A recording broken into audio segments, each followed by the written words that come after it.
అసితాహార్యం ఒక నియమం, సంస్కృతి వర్జనం ఒక నియమం, అంగదక్షిణే ఇస్తూ ఆత్మదర్శనం చేస్తూ శాస్తారం ప్రణమామ్యహం.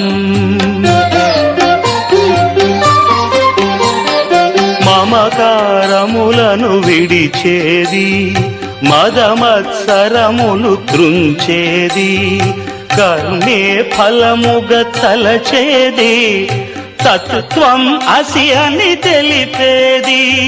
స్వామి శరణం అయ్యప్ప శరణం, స్వామి శరణం అయ్యప్ప శరణం, స్వామి శరణం అయ్యప్ప శరణం.